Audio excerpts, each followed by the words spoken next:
नमस्कार, यो एभिन्यूज खबरको संकेत हो। तपाई अहिले एभिन्यूज एट 7 मा हुनुहुन्छ। म सुभाष नेपाल। म विष्णु बसौला। प्रारम्भमा मूल खबर। प्रधानमन्त्री ओलीद्वारा पूर्व माओवादी लडाकुका कमान्डरहरूको उच्च प्रशंसा। बालुवाटारमा बोलाएर भने योगदान खेर जान दिन्न।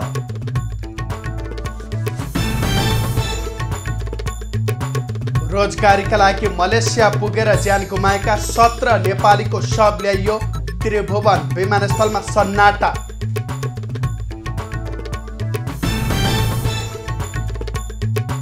बाजुरामा मुक्त हलियाको अवस्था अझै दयनीय।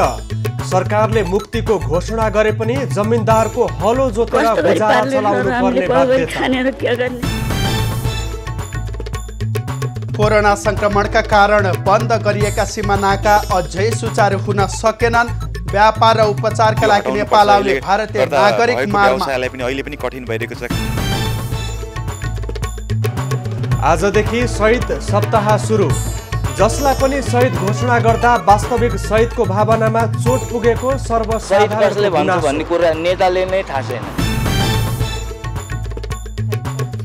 रुसमा विपक्षी नेता नाभाल्नीको समर्थनमा विरोध प्रदर्शनमा सहभागी दर्जनौं व्यक्ति पक्राउ।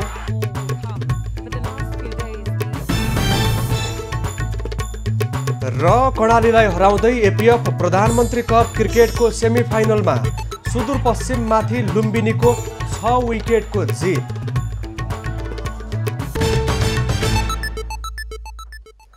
सुभाष, हिजो दाहाल नेपालको समूहले काठमाडौँमा शक्ति प्रदर्शन गरेको थियो।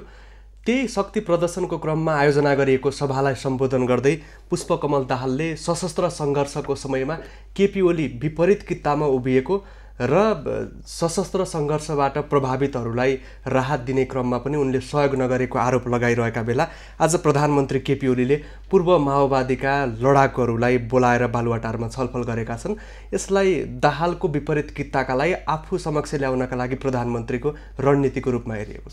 पक्कै पनि प्रधानमन्त्री ओलीले प्रतिनिधि सभा विघटन गरे पश्चात यता प्रधानमन्त्री ओली र नेकपा दाहाल नेपाल समूहका अध्यक्ष पुष्पकमल दाहाल बीच यस विषयलाई लिएर आरोप प्रत्यारोप चलिरहेको छ। विभिन्न कार्यक्रममा सहभागी हुँदा पूर्व लडाकुको कुरालाई उठान गर्ने गरेका छन् भने यसैबीच आज छलफलका क्रममा लडाकुको समस्या चाहिँ राजनीतिक रूपमा सम्बोधन गर्ने प्रतिबद्धता प्रधानमन्त्रीले जनाएका छन्।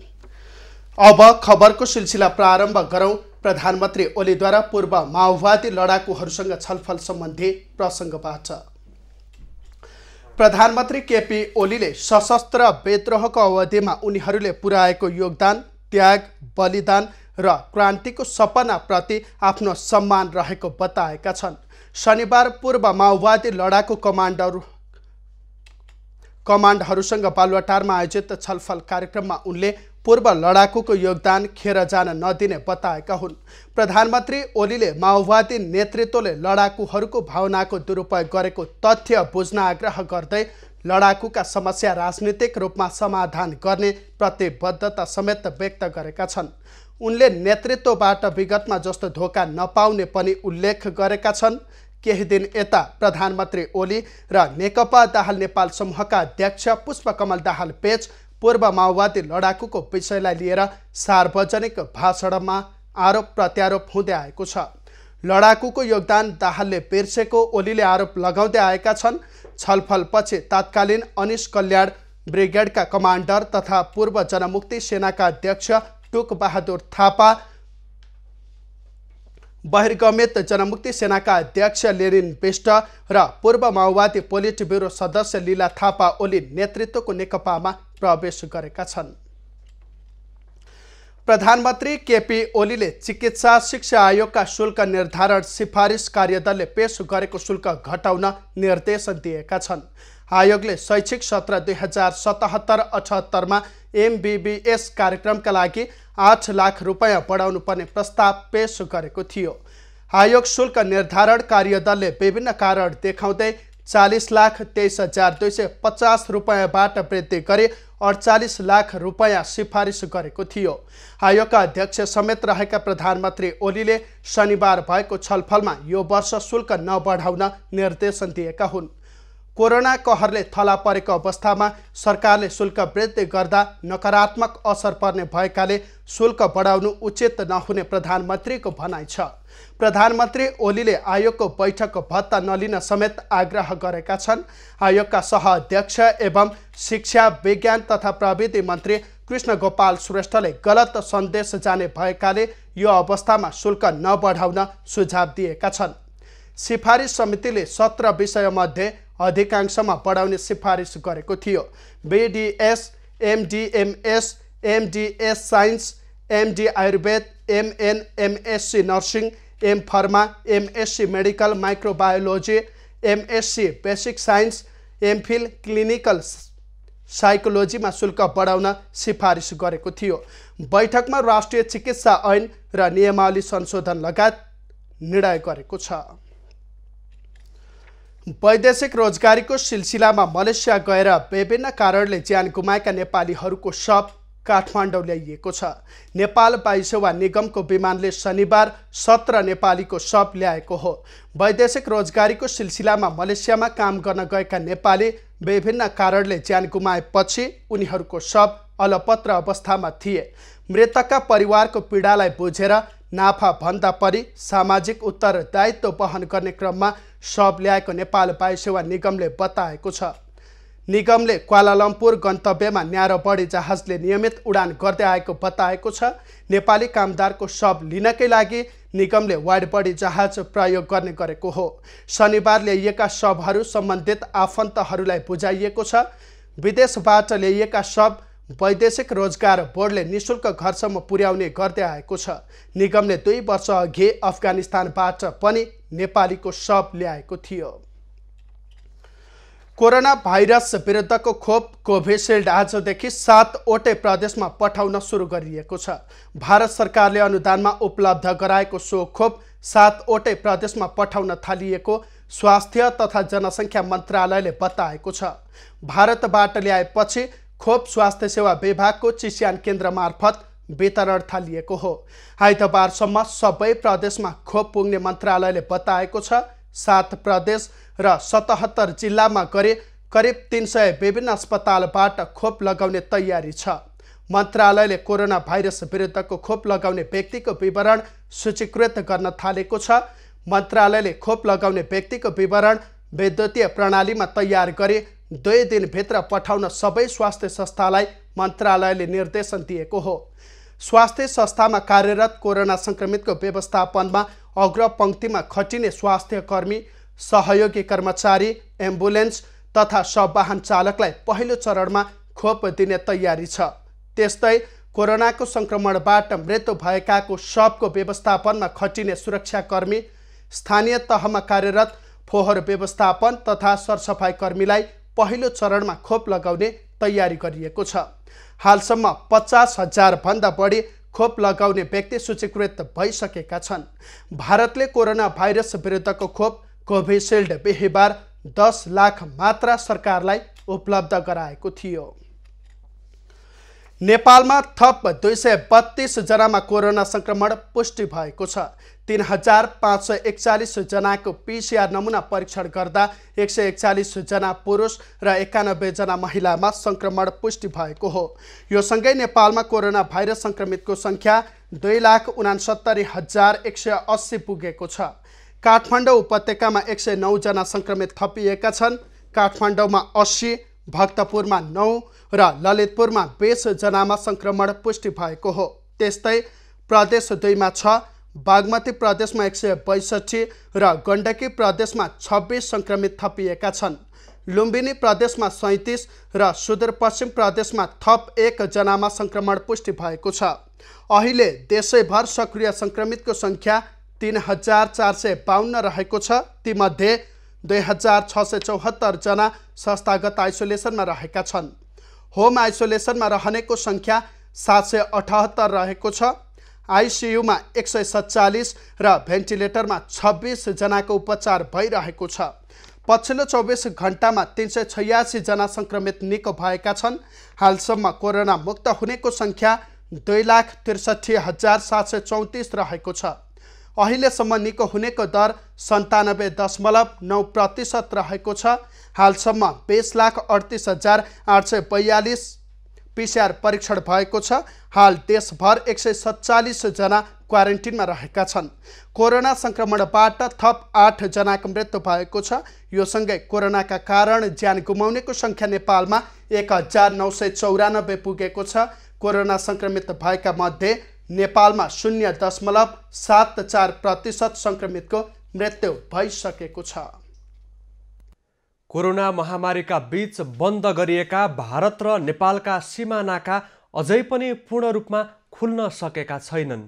नाकाहरू खुल्ला नहुँदा व्यापार र उपचारको लागि नेपाल आउने भारतीय नागरिक समस्यामा परेका छन्। सामान्य अवस्थामा भारतबाट नेपालमा घुम्न, व्यापार व्यवसाय गर्न तथा उपचार गर्न थुप्रै मानिसहरू आउने गरेका छन्। नेपालीहरू दैनिक रूपमा भारत निर्बाध रूपमा गइरहेका भए पनि भारतबाट नेपाल आउने भने कोरोना संक्रमितपछि निकै शास्ति पाउने गरेका छन्। भारतको पलियाबाट नेपाल आउन सीमामा गौरीफन्टामा पुगेको भारतीय नागरिकले भारत सरकारले निर्बाध रूपमा सीमा नाका खोलेको भए पनि नेपाल सरकारले भने भारतीय नागरिकलाई फरक व्यवहार गर्ने गरिएको छ। कोरोना विरुद्ध खोप आइसक्दा समेत नाका बन्द हुँदा दुःख भएको भारतीय नागरिकको भनाइ छ। ये किस चीज़ का बहाना बना के नेपाल प्रशासन भारत का जो बॉर्डर है ना, ये इंडियन का एंट्री उधर नहीं होने दे रहे हैं? क्या कारण आखिर है, किस बहाने से? क्योंकि अब कोरोना वैक्सीन भी पहुंच गई है आपके नेपाल में, हमारे यहाँ भी आ गई है। अब तो इस बात का डर लगभग लोगों में ख़त्म हो ही चुका है और लोग कोरोना में जीना भी सीख चुके हैं कि कोरोना से बचाव क्या है। अब कोई इंस्ट्रक्शन की ज़रूरत तो नहीं है, लेकिन ये बात साफ है कि नेपाल प्रशासन जानबूझकर ऐसा कर रहा है। गौरीफन्टा नाकाबाट दैनिक कम्तीमा 1000 नेपाली नागरिकहरू भारत जाने गरेको भए पनि नेपालले भने अझैसम्म पनि भारतीय नागरिकहरूलाई निर्बाध रूपमा नेपाल आउन दिएको छैन।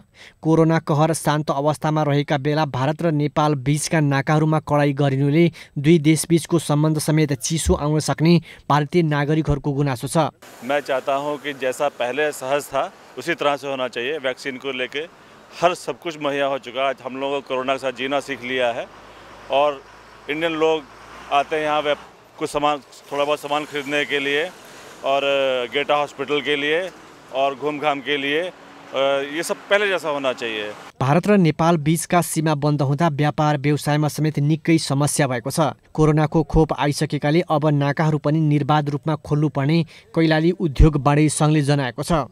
देशव्यापी नै यो कोरोना अब भ्याक्सिन पनि आइसकेको छ र विभिन्न कम्पनीहरूले टुर प्याकेजहरूदेखि लिएर वैदेश सबै खुलिसकेको अवस्थामा अब यो किसिमको जुन यो ब्लक छ यो हटाउनुपर्छ। यसले गर्दा भएको व्यवसायलाई पनि अहिले पनि कठिन भइरहेको छ। खास गरेर पर्यटन व्यवसाय पुरै धरापमा छ। होटल व्यवसायहरू, रेस्टुरेन्ट व्यवसायहरू। कोरोना महामारीका बीच बन्द गरिएका नेपाल भारत सीमा नाका खोल्ने औपचारिक निर्णय सरकारले अझै गरिसकेको छैन। भारत जान निर्बाध भए पनि नेपाल आउनेलाई कडाई गरिएको छ। यो विभेदले सीमा क्षेत्रमा समस्या देखिएको छ। धनगढी ब्युरोको रिपोर्ट। ऋण मिनाहासहित सरकारले हलिया मुक्ति घोषणा गरे पनि बाजुराका मुक्त हलियाको अवस्था अझै पनि दयनीय बन्दै गएको छ। मुक्त हलियालाई पुनर्स्थापना गर्न नसक्दा उनीहरूको दैनिकी चुनौतीपूर्ण बन्दै गएको हो। सरकारले 2065 भदौ 20 गते मुक्त घोषणा गरे पनि पुनर्स्थापना हुन नसक्दा बाजुराका हलिया समस्यामा छन्। सरकारले हलियाको नाममा रहेको ऋण मिनाहा गरी हलिया राख्न नपाउने र राखी कानुनी कारबाही गरिने सम्झौतामा उल्लेख गरिए पनि ऋण चुक्ता गर्न नसक्दा हलिया अझै समस्यामा छन्। जमिनदारले दबाब दिइरहेपछि हलियाहरू मुक्तपछि पनि जमिनदारको हलो जोतेर गुजारा चलाउन बाध्य छन्। एक लाटो छ, खुट्टाको अपाङ्गै छ, आँखाकी म कमजोरी छु, यो छोरी अनि किन हातकी कमजोरी छ। हामीले कस्तो गरी पाल्ने सर, हामीले कसरी गरी खाने र के गर्ने। हलिया मुक्त भएको 1 वर्षभित्रै पुनर्स्थापना गरिसक्ने भनेर सम्झौता भए पनि त्यसको अझै कार्यान्वयन हुन सकेको छैन। कतिपयले 3 वर्षपछि परिचय पत्र पाए पनि राहत कहिले पाउने टुङ्गो लागेको छैन। अरूको काम गरेर गुजारा चलाइरहेको भए पनि मुक्त घोषणापछि बिचल्लीमा परेको हलियाहरूको गुनासो छ। ऋण खारेजी सहित हलिया मुक्त घोषणा गरिएको भए पनि व्यवहारमा त्यो लागू हुन सकेको छैन। पुर्खाहरूले ऋण लिए बापत हलो जोत्दै आए, त्यसैलाई निरन्तरता दिँदा पेट भोको नभएको हलिया केही वर्षदेखि अल्पत्र अवस्थामा छन्। नुन पाए 3 पाइँदैन, 3 पाए नुन पाइँदैन। साबे सागरी खाउँ भने आफ्नै पैसा पानी छैन। केही छैन त्यही न। बाजुराका विभिन्न स्थानीय तहमा रहेका हलियाका लागि स्थानीय सरकारले पनि प्रभावकारी काम अघि बढाउन सकेको छैन। केन्द्र सरकार जस्तै स्थानीय सरकारले पनि आफूहरूको व्यवस्था गरेको उनीहरूको आरोप छ। सिलाइ कटाइ भने जना हैन, केही कुखुरा पालन, केही बाख्री पालन, केही हुन्छ, कोही पीडितलाई हाम्रो सबै दलित दाजुभाइलाई पाउनु पर्ने भनेन, कोही जो निर्जोग छन् तिनीलाई त्यस्तै सहयोग गरिदिनुहोस् भन्ने आशा छ। क्या गर्ने, गोर्खालीलाई पाल्ने हो, मौजान भएका 7 जना भयो, केही रोक्ने अपाङ्ग क्या गर्ने, कपिला पाल्ने मेरा प्रकृतिले हक्ते थियो, मै पुनः अब नहक्ते भइदिएँ। मुक्त हलियाको जीवनस्तर उकास्नका लागि सुदूरपश्चिममा हलिया मुक्त समाज महासङ्घले विभिन्न कार्यक्रम सञ्चालन गरिरहेको छ। गैर सरकारी संस्थाहरूले दात्री निकायको सहयोगमा सशक्तिकरण, सिप प्रवर्धन र कानुनी परामर्शमा सहयोग गरे पनि जीवनस्तर उकास्न पहल गरिएको देखिँदैन। महासङ्घका अनुसार सुदूरपश्चिममा मात्रै 1,50,000 मुक्त हलिया छन्। बाजुरामा अहिलेसम्म 1,635 हलिया परिवार प्रमाणीकरणमा परेका छन्। लक्ष्मीराज उपाध्याय, बाजुरा। मुलुक र जनताको हक अधिकारको लागि आफ्नो प्राणको आहुति दिने शहीदको सम्झनामा शनिबार शहीद दिवस सप्ताह सुरु भएको छ। सरकारले प्रत्येक वर्ष माघ 10 गतेदेखि 16 गतेसम्म मनाउने शहीद सप्ताह औपचारिकतामा मात्रै सीमित हुने गरेको छ।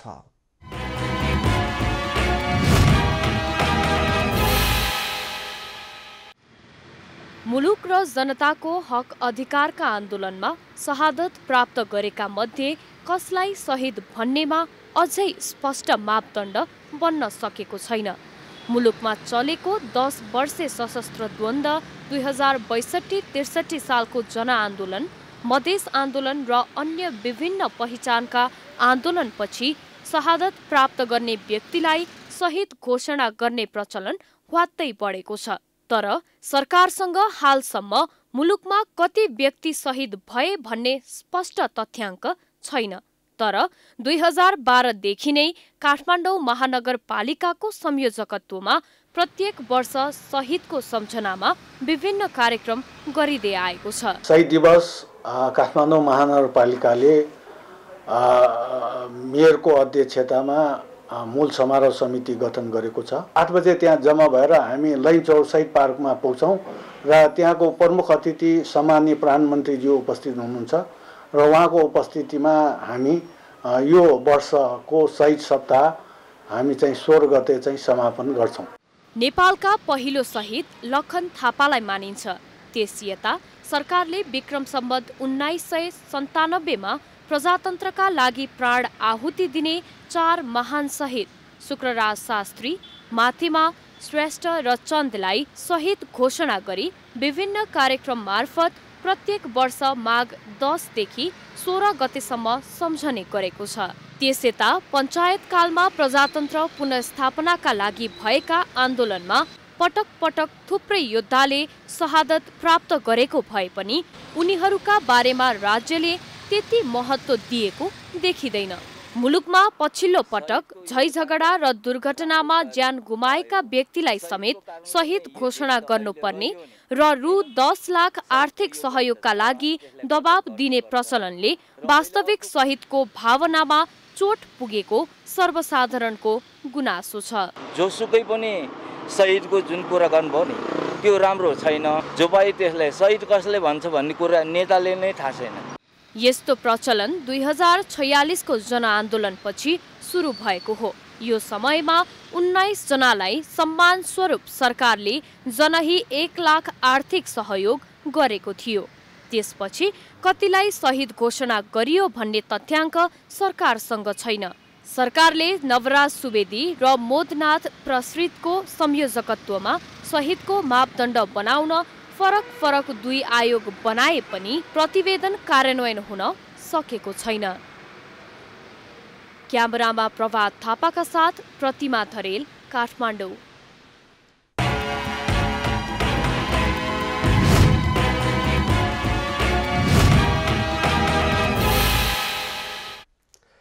यसैबीच हामीले शहीदको योगदानको कतिको कदर भएको जस्तो लागेको छ भनेर सोधेका छौँ। उनीहरूको विचार आजको हामीलाई भन्नु छमा।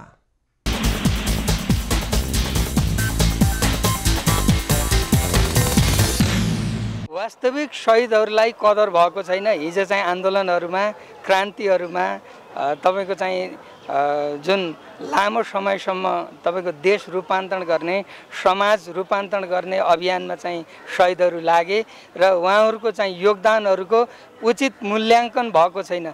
देशको नेतृत्वले सही किसिमको व्यवस्थापन गर्न सकेको स्थिति पनि छैन। कतिपय मान्छेहरूले राम्रो काम गरेर पनि शहीद हुनुभएको मान्छेहरूले चाहिँ राम्रो पाइराख्नु भएको छैन होइन भन्नाले उहाँहरूले शहीद नै हो भनेर चाहिँ मेन पाउनु भएको छैन। तर जसले राम्रो काम गरेकै छैन उसलाई चाहिँ के भयो त ल्याएर शहीद घोषणा गरिदिने भयो होइन। त्यो हिसाबले गर्दा नि त्यहाँ चाहिँ के हुन्छ भन्दाखेरि यसमा पनि राजनीतिक कुराहरू नै जोडिएको हुन्छ। आफ्नो मान्छे अरूको मान्छे भन्ने कुराहरू शहीद यति धेरै बनायौँ कि हामीले कहीँ चाहिँ गाडीले आन्यो त्यो शहीद ठुल्ठुला आन्दोलनमा भयो शहीदको चाहिँ क्याटेगोराइज भएन। एउटा त्यो कुरा भयो होइन।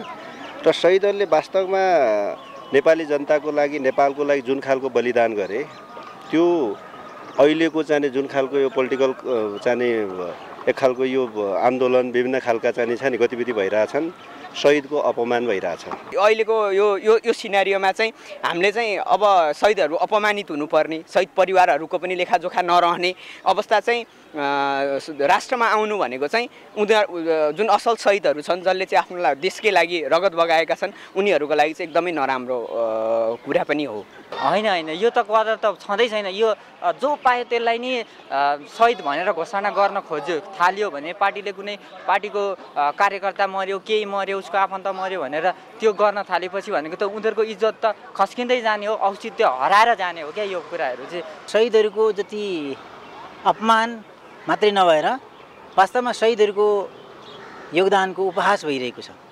यो अर्थमा कि शहीद कुनै दलको लागि हुँदैन शहीद कुनै जातिको लागि हुँदैन र शहीद भनेको वास्तवमा एउटा सिङ्गो राष्ट्रको लागि हो। सतीले सरापेको देश हो भनिन्छ। यो पनि आफैमा एउटा सबैले सोच्ने कुरा हो र तपाईँ हामी जस्ता सम्पूर्ण सचेत नागरिकहरूले शहीदको सवालमा एउटा राष्ट्रको लागि केही गर्ने व्यक्ति को लागि चाहिँ वास्तवमा आजीवन सम्झिनुपर्छ। सुभाष, प्रतिनिधि सभा विघटनपछि सत्तारूढ नेकपा औपचारिक तरिकाले फुट्न मात्रै बाँकी छ। दुईवटा पक्षमा विभाजित भएर छुट्टा छुट्टै बैठक राख्ने र भेला गर्ने भने चलि नै रहेको छ। यही क्रममा भोलि दाहाल नेपाल समूहले बैठकको आयोजना गरेको छ। पक्कै पनि प्रधानमन्त्री केपी ओलीले संसद विघटन गरेको प्रति उनीहरूले त्यो विघटन अलोकतान्त्रिक र असंवैधानिक भन्दै निरन्तर विरोध प्रदर्शन गर्दै आइरहेका छन् भने हालसम्म गरिएको विरोधको कार्यक्रमको समीक्षा र भावी रणनीतिका विषयमा छलफल गर्ने बताइएको छ। र यसै सम्बन्धी थप खबर। नेकपा दाहाल नेपाल समूहको स्थायी समिति बैठक आइतबार बस्ने भएको छ। शनिबार पार्टी कार्यालय पेरिस डाँडामा बसेको बैठकले आन्दोलनका भावी कार्यक्रम तय गर्नका लागि भोलि स्थायी समिति बैठक बोलाउने निर्णय गरेको हो। अन्य दलहरूसँग सहकार्य गरेर आन्दोलन गर्ने लगायतका विषयमा बैठकमा छलफल हुने बताइएको छ। स्थायी कमिटीको उपलब्ध साथीहरूको बिचमा सामान्य छलफल थियो। पार्टीको हिजोको कार्यक्रमको समीक्षा र आगामी कार्यक्रमबारे आज एजेन्डा मात्रै त्यो दुईटा एजेन्डामा चाहिँ अनौपचारिक छलफल हो। भोलि थप एजेन्डासहित स्थायी कमिटीको औपचारिक बैठक नै बस्नेछ 12:30 बजे। शनिबार केन्द्रीय कार्यालय पेरिस डाँडामा उपलब्ध स्थायी कमिटी सदस्यहरू बीचमा पार्टीको 9 गतेको विरोध सभाको समीक्षा र आगामी कार्यक्रमबारे सामान्य छलफल मात्रै भएको नेताहरूले बताएका छन्। शुक्रबार दाहाल नेपाल समूहले काठमाडौँमा शक्ति प्रदर्शन गरेको थियो।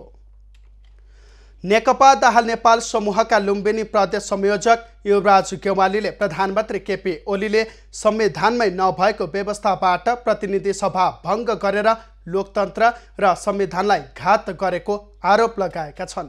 नेकपा दाहाल नेपाल समूहले शनिबार बुटोलमा आयोजना गरेको पत्रकार सम्मेलनमा उनले प्रधानमन्त्री संसदीय व्यवस्था नै खारेज गर्न लागि परेको आरोप लगाएका हुन्।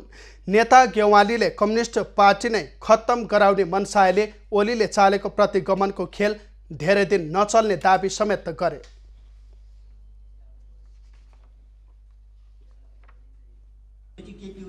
भनेको चाहिँ केही समयको लागि मात्रै हो र त्यो टिक्ने रहने बस्ने चलाउने कुनै पनि सम्भावना छैन र उनले कम्युनिस्ट पार्टीलाई समाप्त गर्ने उनको पहिलो उद्देश्य हो।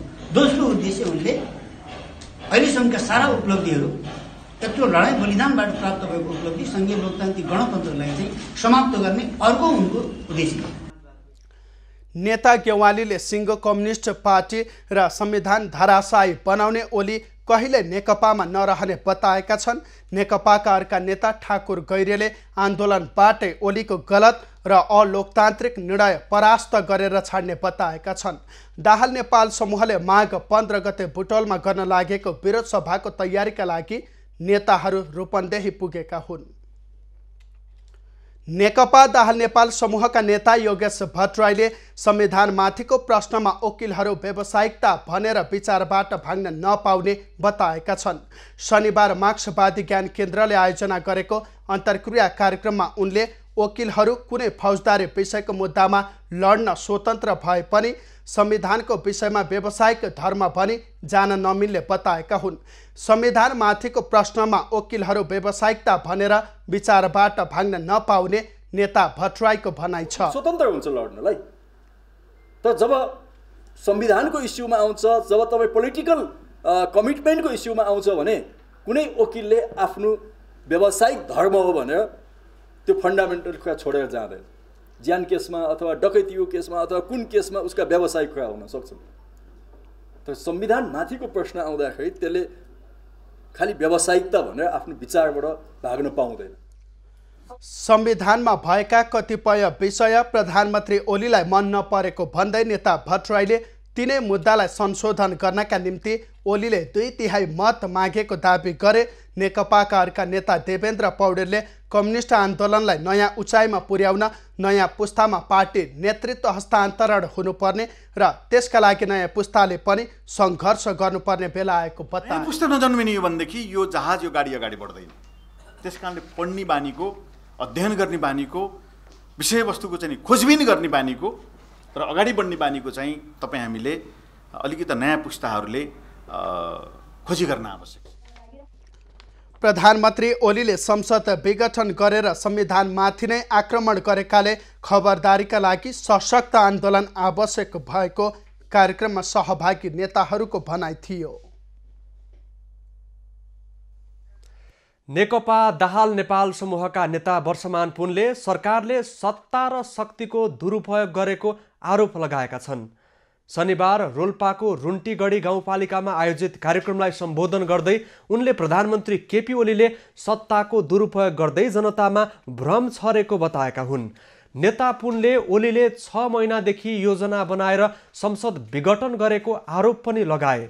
प्रधानमन्त्रीको असंवैधानिक कदमको पक्षमा जनता नभएकाले ओली पक्षले गरेका भेलामा जनताको न्यून सहभागिता भएको उनको दाबी छ। कार्यक्रममा पूर्व सभामुख उनसरी घरती, केन्द्रीय सदस्य दिपेन्द्र पुन, जिल्ला अध्यक्ष सुरेन्द्र थापा घरती लगायतले प्रतिनिधि सभा विघटन, संविधान र व्यवस्थामाथिको आक्रमण भएको बताएका छन्।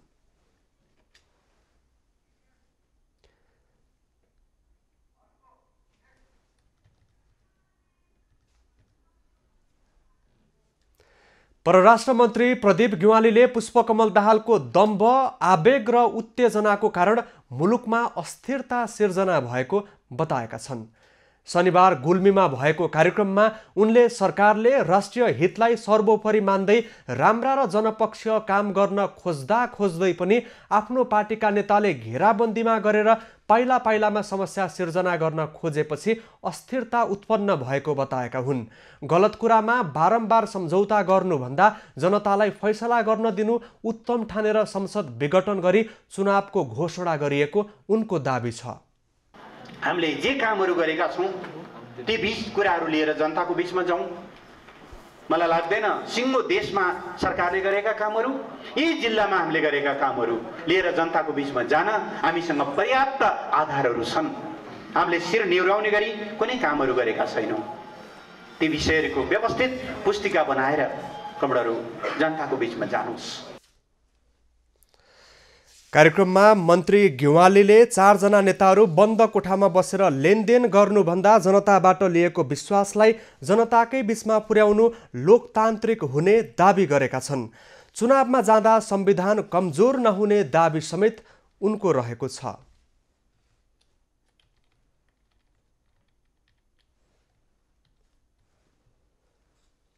केपी ओली निकट नेकपाको सुदूरपश्चिम संयोजक कर्ण थापाले नेकपाका 3 ठूला नेताको स्वार्थका कारण अहिलेको राजनीतिक अवस्था सिर्जना भएको बताएका छन्। बैतडीको सदरमुकाम गोठाला पानीमा आयोजित प्रदर्शनलाई सम्बोधन गर्दै उनले माधव नेपाललाई अध्यक्ष, झलनाथ खनाललाई राष्ट्रपति र पुष्पकमल दाहाललाई प्रधानमन्त्री बन्नु परेका कारण समस्या भएको बताएका हुन्। प्रधानमन्त्री ओलीसँग मात्रै देश विकासको सपना भए पनि 3 जना नेताको स्वार्थले डामाडोलको अवस्था सिर्जना भएको थापाको भनाइ छ। अहिलेको प्रश्न भनेकै के हो भने यो षड्यन्त्र गर्ने काम पद बाँडेर पार्टीको प्रमुख नेतालाई कमजोर बनाउने काम त्यो उचित थियो कि अनुचित थियो? कार्यक्रममा नेकपाका नेताहरू दामोदर भण्डारी, लीलाधर भट्ट, पुष्कर राज जोशी लगायतले सम्बोधन गरेका थिए। सदरमुकाम बैतडीमा ओली पक्षले 10 वटै पालिकाबाट कार्यकर्ता तथा सर्वसाधारणलाई सभामा ल्याएको हो। नेकपा विभाजनको असर स्थानीय तहमा पनि देखिन थालेको छ। बागलुङ नगरपालिकाको 8औं नगरसभामा नेकपाका जनप्रतिनिधि 2 समूहमा मात्रै विभाजित भएनन्। संसद विघटन विरुद्ध आवाज समेत उठाएका छन्। बागलुङ नगरपालिकाको 8औं नगरसभामा सभासद र वडा अध्यक्षले प्रधानमन्त्री केपी ओलीको कदम असंवैधानिक भएको टिप्पणी गरेपछि नेकपाबाट निर्वाचित जनप्रतिनिधि 2 धारमा विभाजित भएका छन्। नगरसभामा विकास निर्माण, स्थानीय कानुन लगायतका विषयमा मात्रै छलफल हुनुपर्ने भए पनि प्रतिनिधि सभा विघटनको विषयमा चर्काचर्की भएको हो। नगरसभा समापन समारोहमा आधा दर्जन वडा अध्यक्षले प्रधानमन्त्रीले गरेको संसद विघटनको आलोचना गरे। विघटन विरुद्ध नगरसभामा नेकपाबाट निर्वाचित बहुमत वडा अध्यक्ष तथा सदस्यहरूले हस्ताक्षर गरेको प्रस्ताव लगेका हुन्। जनप्रतिनिधिले भने सरकार प्रमुखले गरेको गलत कामको स्थानीय तहमा पनि असर पर्ने भन्दै चिन्ता जनाएका छन्। जनताको अभूतपूर्व योगदान, बलिदान, सङ्घर्षबाट प्राप्त जनताद्वारा जनताको छोराछोरी निर्वाचित भई जनताका प्रतिनिधिबाट निर्माण गरिएको संविधानको बर्खिलाप हुने गरी राजनैतिक प्रणालीको संस्थागत विकासमा यसले गम्भीर धक्का पुर्याएको हाम्रो ठहर छ। फागलको हिसाबमा केही नमिलेको हिसाबमा सरकारको फैसला गरिकन मनपर्ने एउटा सडकको फर्मा देशलाई गुमराहमा पारिएको छ। त्यो आज यो नगरपालिकाले गर्दैछ। नेकपाका वडा अध्यक्षहरूले प्रस्तुत गरेको प्रस्तावमा नेपाली कांग्रेस तथा राष्ट्रिय जनमोर्चाबाट निर्वाचित जनप्रतिनिधिले समर्थन गरेका थिए। नेपाल कम्युनिस्ट पार्टीका साथीहरूलाई 2/3 को अभिमत दिनुभएको थियो र सबै आम नेपाली जनताको चाहना स्थायित्व, स्थिरता र विकास निर्माणमा द्रुततर गतिमा रहोस् भन्ने सारा नेपाली जनताको आकांक्षा थियो। नगर प्रमुख जनकराज पौडेलले भने वडा अध्यक्षले अघि बढाएको राजनीतिक प्रस्ताव वडा अध्यक्षहरूको प्रस्तावले सभामा औपचारिकता भने पाएन। नगर सभा सञ्चालन ऐनमा 2 दिन अघि दर्ता गरेको प्रस्ताव मात्र सभामा औपचारिक एजेन्डा हुनेमा ढिला आएकाले दर्ता नगरिएको हो। तर प्रस्तावको रूपमा जुन राख्ने कुरा हुन्छ, खै प्रस्ताव मसँग आएको पनि छैन। मन्तव्य सबै मन्तव्य प्रस्ताव चाहिँ हुँदैनन्। कार्यालयमा पनि मैले सोधेँ, प्रस्ताव आएको छैन। प्रस्ताव ऐन कानुन सम्मत हुनुपर्छ। नगर सभाले पूरक प्रस्तावको रूपमा केही करका दर संशोधन गर्ने, बेपत्ता व्यवस्थापन कोषमा 50 लाख रुपैयाँ विनियोजन गर्ने प्रस्ताव पास गरेको छ। बन्जी जम्प लगायतका साहसिक खेलमा टिकटकको कमाइबाट 1% शुल्क लगाउने एजेन्डा पास गरेको छ। बागलुङबाट राजेश चन्द्र राज भण्डारीको रिपोर्ट। अबको पालो एभिन्यू स्याट स्पोर्ट्सको।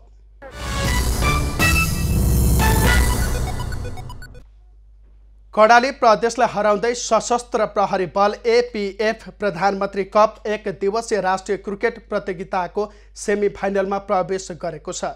त्रिवी क्रिकेट मैदान कीर्तिपुरमा लगातार तेस्रो जित निकाल्ने क्रममा एपीएफले कर्णालीलाई 71 रनले हराएको हो। पहिले ब्याटिङ गरेको एपीएफले 49.5 ओभरमा सबै विकेट गुमाएर 218 रन बनाएको थियो। जवाफमा 219 रनको लक्ष्य पछाएको कर्णाली 43.2 ओभरमा सम्पूर्ण विकेट गुमाउँदै 147 रनमा समेटियो। जेसँगै एपीएफ र नेपाली सेना एक खेल अगाडि 6 अङ्कका साथ समूह एबाट सेमिफाइनलमा प्रवेश गरेका छन्। यी दुई बीच हुने यो समूहको अन्तिम खेलले समूह विजेता र उपविजेताको निर्णय हुनेछ। अर्को खेलमा सुदूरपश्चिमलाई 6 विकेटले मात दिँदै लुम्बिनी प्रदेशले सेमिफाइनलमा पुग्ने सम्भावना कायमै राखेको छ। लगातार तेस्रो हार बेहोर्दै सुदूरपश्चिम प्रतियोगिताबाटै बाहिरिएको छ। मुलपानी क्रिकेट मैदानमा सुदूरपश्चिम 27.4 ओभरमा अल आउट हुँदै मात्र 62 रनमा समेटियो। जवाफमा लुम्बिनीले 14.5 ओभरमा 4 विकेटको नोक्सानीमा 63 रन जोड्दै जित निकाल्यो। लुम्बिनीले 3 खेलमा 4 अङ्क बनाएको छ। 3 खेलमा हारसहित अङ्कको खाता नखोली सुदूरपश्चिम समूह चरणबाटै बाहिरिएको हो। अखिल नेपाल फुटबल सङ्घ एन्फाले महिला लिग फुटबल अन्तर्गतका खेल 4 दिनका लागि स्थगित गरेको छ। शनिबारदेखि मङ्गलबारसम्म सञ्चालन हुने खेल एन्फाले स्थगित गरेको हो। तालिका अनुसार आज विभागीय टिम त्रिभुवन आर्मी र वालिङ नगरपालिका बीच खेल हुनुपर्ने थियो। यस्तै अर्को खेलमा अर्को विभागीय टिम एपीएफ र विराटनगर बीच प्रतिस्पर्धा तय गरिएको थियो। तर आजका लागि तय गरिएका दुवै खेल स्थगित भएका छन्। 4 दिन स्थगित भएपछि खेल बिहिबारबाट नियमित हुने एन्फाले बताएको छ। खेल स्थगित भएसँगै खेल तालिका पनि फेरिने बताइएको छ। अबको पालो एभिन्यूज एट मौसमको। एभिन्यूज एट मौसमको साथमा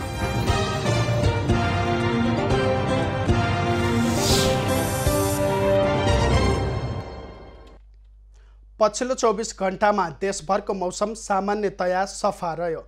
आज प्रदेश 1 का पहाडी भूभागमा सामान्य बदली रहे पनि बाँकी स्थानको मौसम सफा रहने जल तथा मौसम पूर्वानुमान महाशाखाले जनाएको छ। काठमाडौँ उपत्यकाको अधिकतम तापक्रम 19 डिग्री सेल्सियस र न्यूनतम तापक्रम 4 डिग्री सेल्सियस मापन गरियो। आज देशभरको मौसम कस्तो रह्यो त हेरौँ देशका विभिन्न स्थानको मौसमी अवस्था।